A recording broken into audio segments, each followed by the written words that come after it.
Oh, beautiful gold rush with your sparkling top prize, you surely are a sight for sore eyes. And jackpot slots with your chance of $75,000 winners. Oh, how I'd take you for a candlelight dinner. Sounds like people are really loving the new February instant games from the Tennessee Lottery. Play today for your chance to win up to $5 million, only from the Tennessee Lottery. Game-changing fun. Please play responsibly. Looking for something to take your mind off this traffic? How about a true story of instant success? Did you hear about the two friends who went grocery shopping in Ashland City and picked up everything on their list plus $75,000? Or the one where a truck driver made a last-minute stop off Interstate 40 and drove off with a cool million? All their lives changed in an instant, and yours could too. So stop by your local retailer for your chance with instant games from the Tennessee Lottery. Game-changing, life-changing fun. Please play responsibly.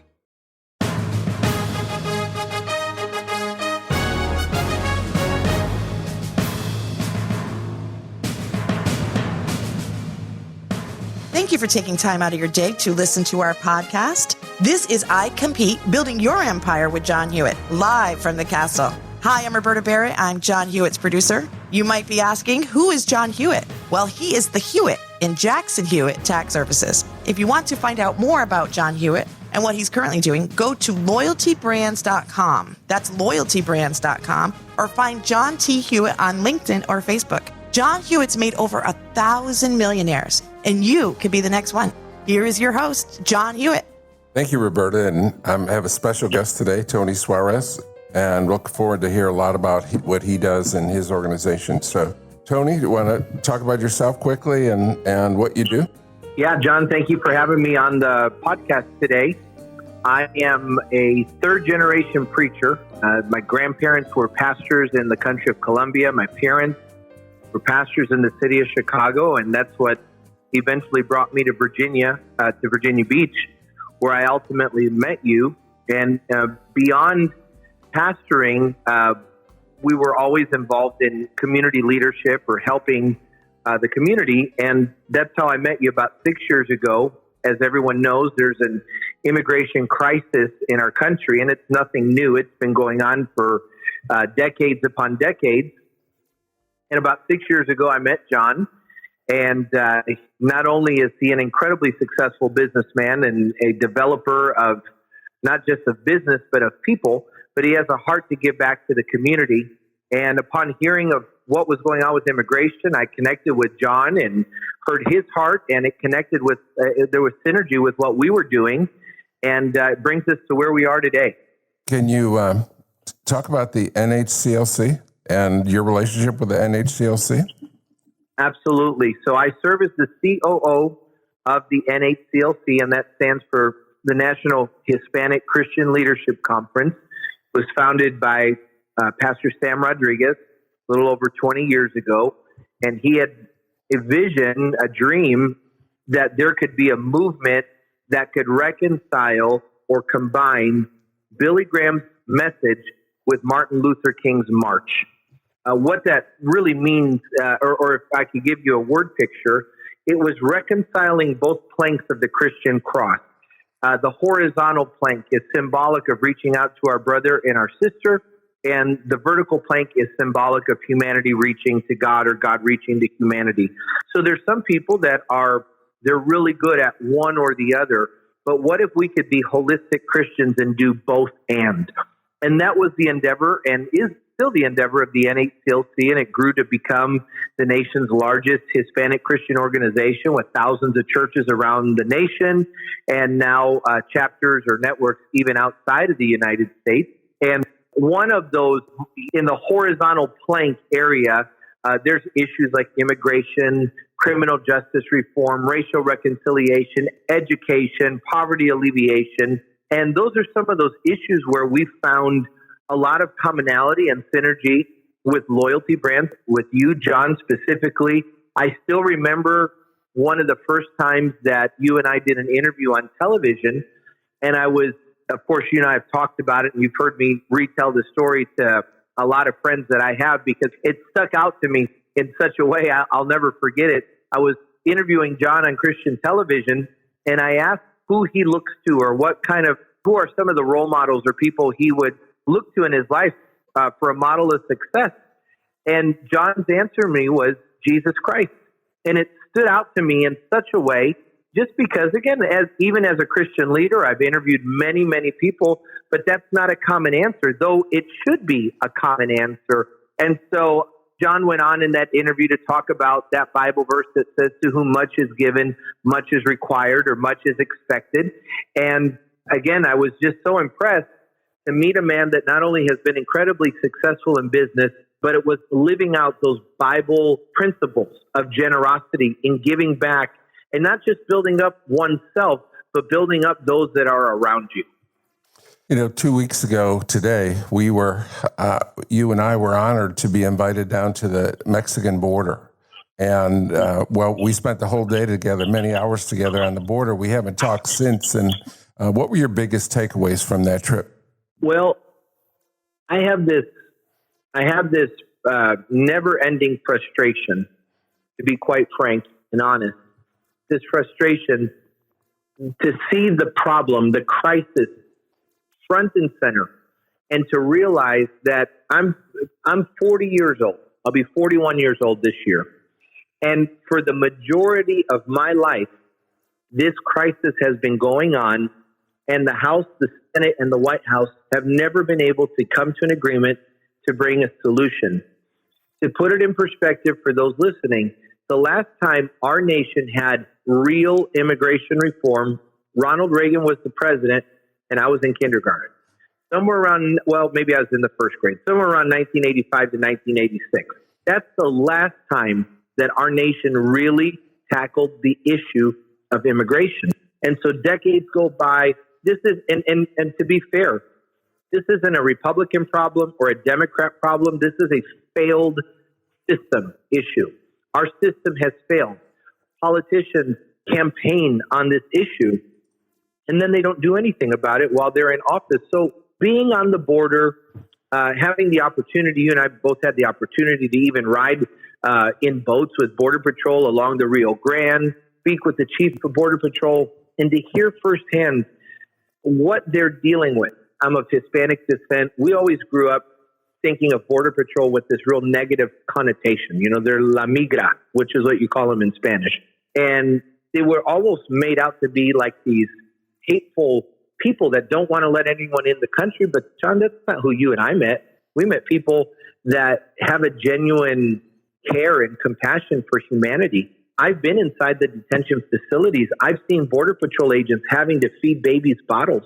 And I'll never forget, I saw a Border Patrol agent sitting in what looked like a daycare area watching Toy Story with a bunch of kids that are detained in the facility. And it's frustrating to see it front and center and to know, sad to say, we live in an era where terrorism is a real threat to our nation. It's constantly a threat. But Border Patrol is having to spend so much time taking care of issues like feeding babies or changing diapers or whatever it might be. They're taking so much time doing that there isn't anyone to really patrol the borders. So this is an issue that has to be solved. And again, I have compassion for both sides. I have compassion for immigrants that come legally, and I also understand the plight of somebody that I'm a father of 5. If my children were hungry, if my family was under the threat of imminent danger, I would do anything I have to do to protect my family. So I understand why people come. We don't have a wall problem. We have a door problem. Our entry and exit system is broken. So I understand why they want to come. I understand why Border Patrol has to prevent everyone from coming in. But again, and forgive me if I'm rambling, I just come back to that. It's the fact that the onus belongs on Capitol Hill. It's the only branch of our government that can really fix this issue. And they've just punted the ball down the field, congressional session after congressional session. And at some point, we, the people, have to hold them accountable and just remind them that they work for us. Every elected official works for us. You're being very apolitical on that answer. I'm going to be a little bit more political on add a little bit to it. You're very generous. But what I saw is a couple things. Number one is the Rio Grande is so it's only 150 feet wide. So if I was standing on the other side, boy, I would cross that river in a second. And from what they said, this was the worst in this border chief had been there over 30 years, worst he'd ever seen it. People now were coming over during the day. They didn't even wait for nightfall anymore because if they have children under 7 years old, they have to take them. They didn't have enough facilities to house the people, so they were letting them go into the country without COVID tests, without documentation of any kind. Of course, if they're coming from all over. They're coming from over 62 countries, and what concerns me is not just the good people that are coming across, but if I felt, Tony, that if Osama bin Laden crossed that river, they'd let him in.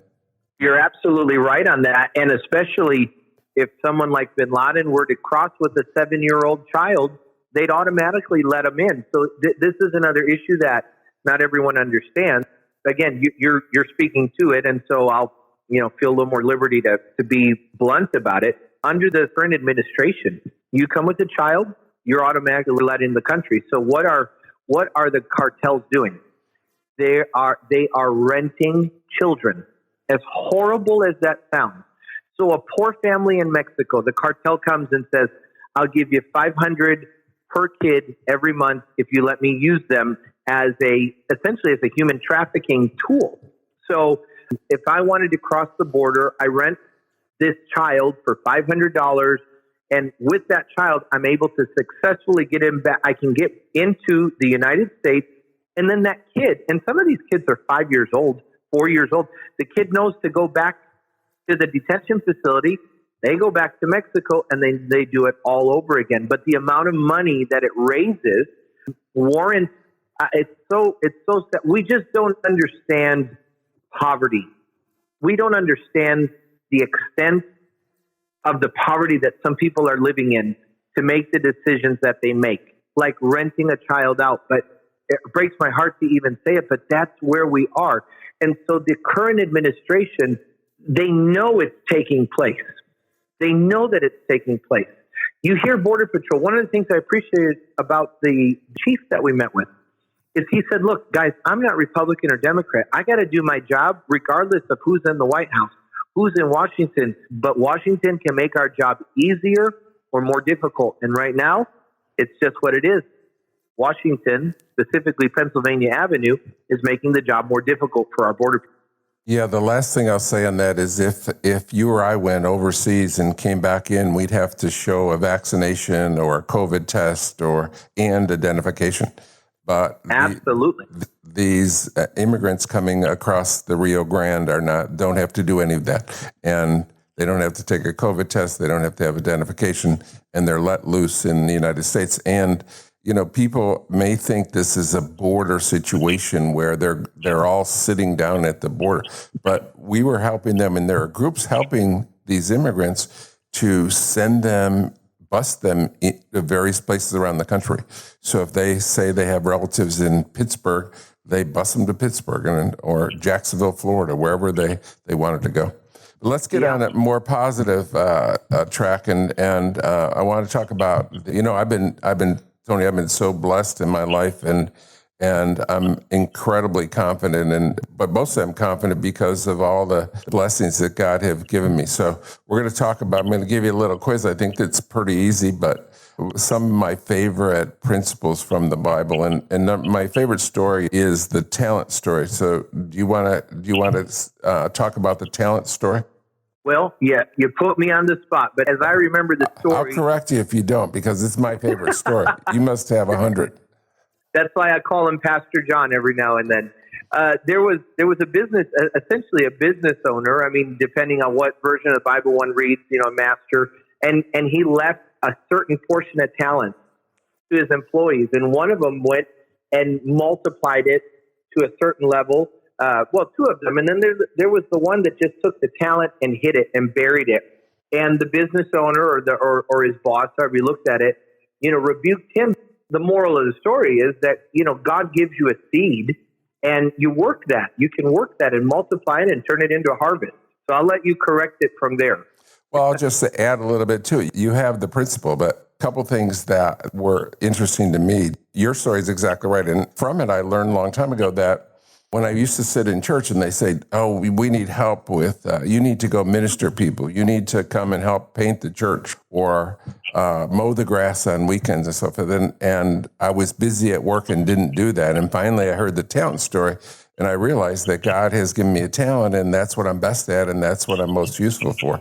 But talent, that meant money. So think of a talent as a gold bar.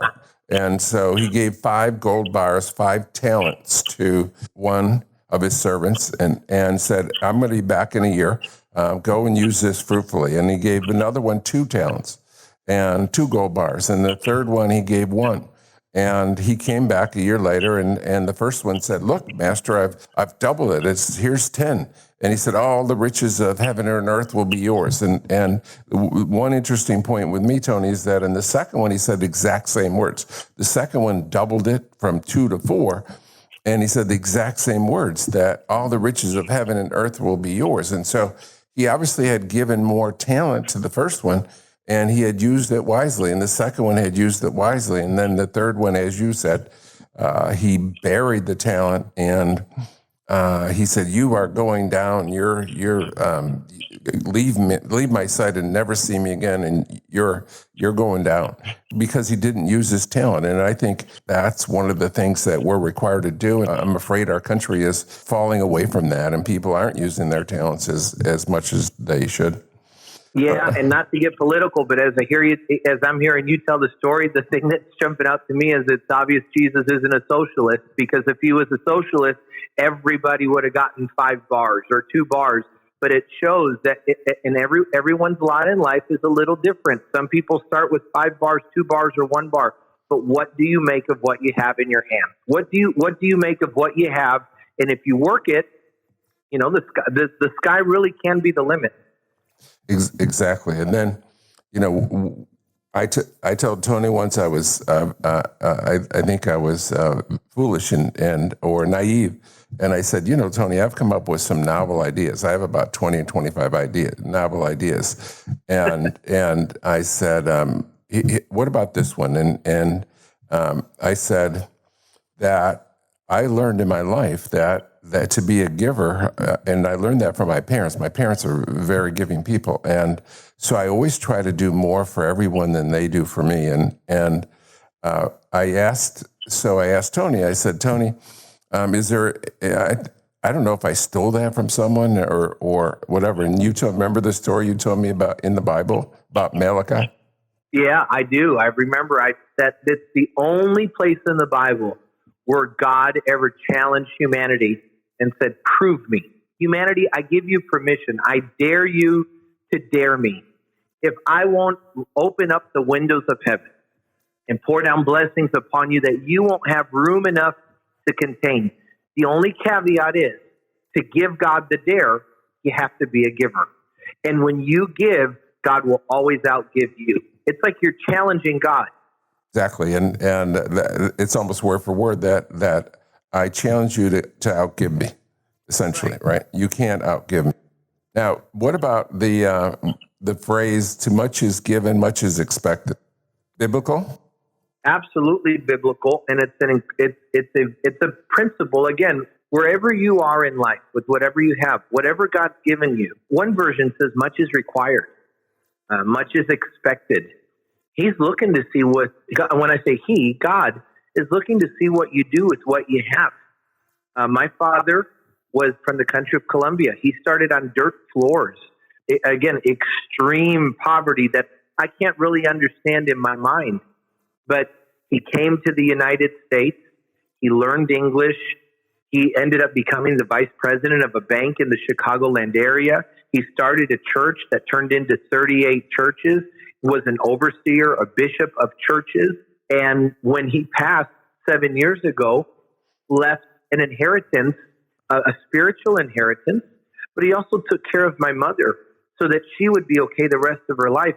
And again, he started on dirt floors. So it would be easy for someone to read a verse like that and say, well, yeah, if I had Donald Trump's money, if I had John Hewitt's money, then yeah, I could understand God expecting much of me.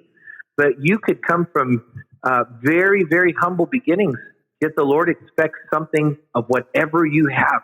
And I just, as you were saying, I was just thinking of my dad, because most people would think he didn't have much, but he took the little he had and he turned it into much. And that's what God's expecting of us. To whom much is given. You say, well, I don't, but in your dad's story, he didn't have much. Well, he had life. He had the Bible. He had Jesus. He had faith. He had family. He had food. I heard a man one time, he's a successful businessman from Atlanta. Him and his family developed some hair products some years ago, and they've done very well. And he told me that wealth isn't measured in how much you have, but in how little you need. That's his way of measuring wealth. And so if you take that application and you think of somebody that's listening today and says, John, I want to be one of those 1,000+ people that you've turned into a millionaire, but man, I only, I have a little bit. Well, start thinking about it a different way. Well, think of how little you need in life. God's given you the breath of life. He's given you the Bible. He's now given you a coach and John Hewitt via this podcast. I mean, goodness, because of technology, we're able to get wisdom and tips from people like you that 30 years ago, well, goodness, even 15, 20 years ago, we would have been having to go to conventions and spending, crazy amounts of money, but technology's made the world so much smaller. Now we can have a podcast from the castle and hear from John Hewitt. That's invaluable. Thanks. The NHCLC represents tens of thousands of churches, and what is I'm going to throw the gauntlet out. I'm going to do a little fishing and see if I can incubate an idea for someone to come up with a new charity, because I think there's a problem with pastors and being businessmen or being CEOs. You're trained as a pastor, an ordained minister. How much training do you get in seminary regarding leading people in terms of business or coaching or employees and things of that nature?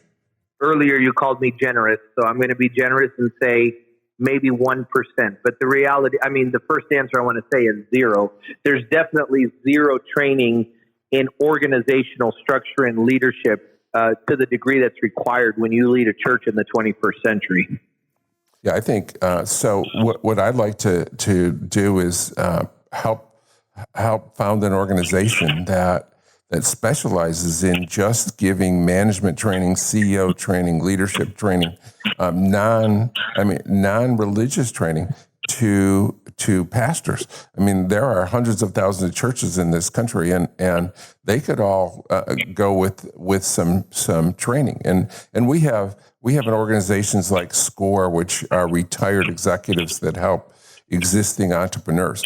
But entrepreneurs can be great leaders to help the and it's not just churches, it's other charitable organizations too, whether it's the Cancer Fund or the World Hunger or those types of organizations. They lack for leadership, and that I think there's an opportunity for a great charity in that field. Well, I agree with you, and it's very generous, and I encourage pastors and aspiring pastors to take you up on the offer and to get that education. I think that several decades ago, John Maxwell, through his leadership books and teachings and training, put the spotlight on the need for leadership, and we're aware of it, but it's that next level. You said it, and I'm being redundant, but you said it before, that pastors function today like CEOs.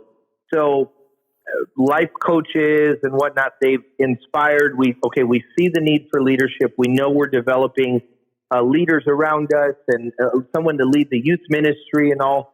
But it's that next level of now, how do I help those leaders develop budgets and follow through on those budgets and hire employees and get the properties and the real estate, all those other nuances that you're right.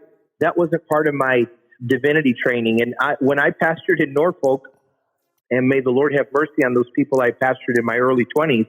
But a lot of the people in Norfolk, Virginia were from the military. So these are soldiers. they're used to getting orders and structure and plan and strategy. And, I'm theologically trained. I'm a person of faith. And so we were buying a building, and I was inspired that we were going to buy this particular facility. And so I met with some of our church leaders and told them what was in my heart and in my spirit, and we're going to buy the building. They're like, okay, Pastor, all right, we're with you. So how are we going to do it? And I said, how are we going to do what? They're like, how are we going to buy the building? They wanted the plan, the capital campaign. They want to know how are we going to raise the money? How are we going to do it? My answer was by faith in Jesus' name, which, makes me out to be a televangelist. But, because yes, we do things by faith. Yes, there's power in the name of Jesus, but without a plan, without a vision, the people perish. That's what the book of Jeremiah says. So I'm sure that the people that I pastored in my early 20s, that especially those that were soldiers, were frustrated with me, but I was doing the best I could. I just had faith. I had a vision. I could inspire, but that next level of leadership, of laying out the plan and the strategy, that's what we were lacking. And that's things that the best and are able to help us to grow as leaders. Yeah, you planted a church, and I think we're having a record number of churches have been planted in the last decade, if not the last year or two. And when you start that, and you haven't had any management training, I mean, even simple things like, as you said, buying a building or renting a facility. I mean, you need guidance in that, just some kind of nurturing, some kind of guidance, or some kind of mentoring in making those steps. And I'd like to someone to help me form an organization to get that going and to help with getting pastors and other charitable organizations to understand the being a CEO, and it just doesn't exist anywhere that I know of. Do you know of? Well, I'm thankful that you have a heart for it. Yeah, and one last thing I'll say before we close, and we're on our last minute or two, but we're very happy with our relationship with the NHCLC, and we're looking forward to expanding it. And again, will you tell people how they can contact you at the NHCLC and find out more about it? Sure, and thank you again for that opportunity. If you want to know more about the NHCLC, you can find us on all social media platforms and the web, nhclc.org, or look up National Hispanic Christian Leadership Conference on social media. Or you can email me at Tony Suarez at nhclc.org, or you can visit my website, tonysuarez.com, and we'll get you more information. Well, thank you, Tony. Have a wonderful day, and we'll look forward to talking to you soon. Thank you, John. It was great to be with you. Okay, bye now. Thank you for taking the time to learn about how to build your empire with John Hewitt. Find John on LinkedIn at John T. Hewitt, or message John Hewitt on Facebook. This is iCompete, live from the castle, building your empire with John Hewitt. Don't miss new episodes every Monday by subscribing on Apple Podcasts, Spotify, cpnshows.com, or wherever you listen to podcasts. Until next time, this was iCompete, building your empire with John Hewitt.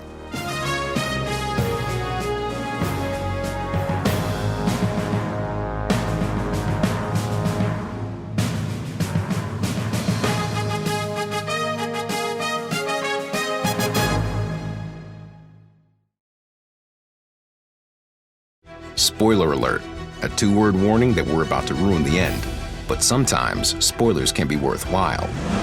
And so we designed the Lexus NX to reveal many things, like taking the mystery out of how close you are between parking space lines, or the time you'll arrive at your dinner reservation.